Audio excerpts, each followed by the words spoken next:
তো দেখতে পাচ্ছ রেডি হয়ে গেছি। হ্যাঁ, এখন এই স্নান করে উঠলাম, তো রেডি হয়েছি। আমি যে ব্লগটা তোমাদেরকে আমি দেখাবো বলেছিলাম, আমি একটা টোটকা ব্লগ করবো বলেছিলাম, সেটা অবশ্যই আমি তোমাদের শেয়ার করবো। তার আগে রিমি ওপরে রেডি হয়ে গেছে, রিমি এখন রিলস করবে, ওকে আমাকে রিলস ধরে দিতে হবে। তো চলো এখন ওপরে যাই, রিলস করি, রিলস ধরে দিয়ে তারপরে আমি টোটকাটা তোমাদের দেখাবো। আর কিসের জন্য এই টোটকাটা করছি বা আমি করছি বা তোমাদেরকে শেয়ার করছি, তোমরাও করো, তার জন্য অবশ্যই তোমাদেরকে করতে হবে আর এখান থেকে বিশ্বাস রাখতে হবে।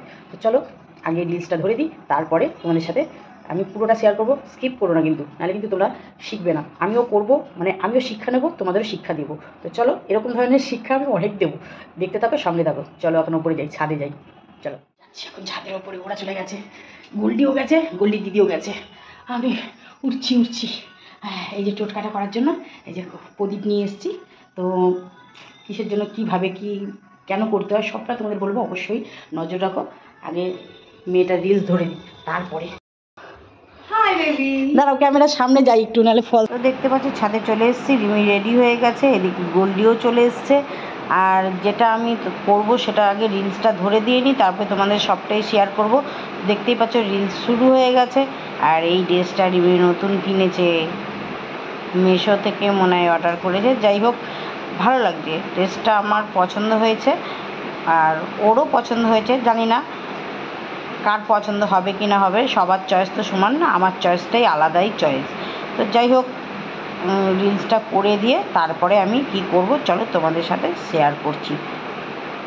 তো এনাকে সবাই চেনো, এনার সব কিছু আমি ফলো করি। দেখো, তো সন্ধে হয়ে গেছে, আমি এখন ছাদে যাচ্ছি, মানে ছাদের ঠাকুর ঘরে যাচ্ছি। ঠাকুর ঘরে দেখতে পাচ্ছ শাড়ি পরে নিয়েছি। তো এখন আমি সন্ধে দেবো, সন্ধে দেওয়ার সাথে সাথেই প্রদীপটা নিয়ে যাচ্ছি। প্রদীপটার সাথে আমি কি করব সবটা তোমাদের শেয়ার করব, আগে সন্ধেটা দিয়ে নিই। তো চলো সন্ধ্যা দিচ্ছি। বৃহস্পতিবার, কালকের দিন, কিন্তু এই ভিডিওটা কালকের ভিডিও। আমি এডিট করতে বা ভয়েস দিতে দেরি হয়ে গেল অনেক কিছু কারণবশত। তো দেখতেই পাচ্ছ সন্ধ্যা দিচ্ছি, সন্ধ্যা দেওয়ার পরে আমি যেটা করব সেটা সবটাই তোমাদের শেয়ার করব। আর তোমাদের তো ফটো দিয়েই দিয়েছি, ওনার ভিডিওগুলো দেখবে, খুব ভালো লাগে, আমার তো খুব ভালো লাগে। জানি না কতটা কি কার কাজ হবে না হবে, তবে আমি এইটুকু বলবো যে এই কাজটা যে করছি, আগেরটাও করেছি এনার কথা মতন, এই কাজটাও আমি করে দেখছি। তো সেই কাজটা হচ্ছে যে এই কাজটা করলে পরে নাকি যাদের হাতে পয়সা কড়ি একদমই থাকে না, এই কাজটা করলে নাকি পয়সা কড়ি আসে। তা যাই হোক, দু পয়সা ইনকামের চিন্তা সবাই করবে, শুধু আমি বলে না। তো চলো আমি প্রসেসটা দেখিয়ে দিচ্ছি কী কী করতে হবে। যে লবঙ্গ দেখতে পাচ্ছ, লবঙ্গ নিয়ে নিয়েছি, 7খানা লবঙ্গ গুনে গুনে এই তেলের মধ্যে দিয়ে দিলাম।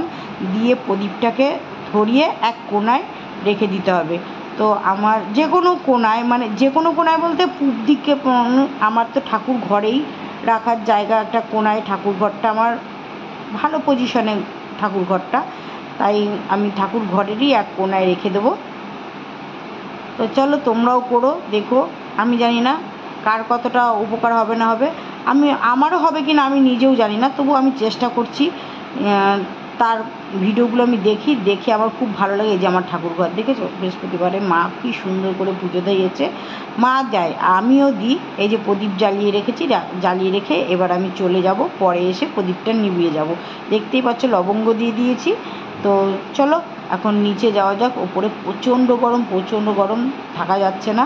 তো এবার সন্ধ্যা ফন্ধ্যা সব দেওয়া কমপ্লিট হয়ে গেছে, এখন নিচে যাচ্ছে। তারপরে এসে আমি এই প্রদীপটাকে নিভিয়ে দিয়ে যাব, কারণ প্রদীপ জ্বলা মানে বুক জ্বলে যাওয়া, একটা কথাই আছে না যে বেশিক্ষণ প্রদীপ জ্বালাতে নেই।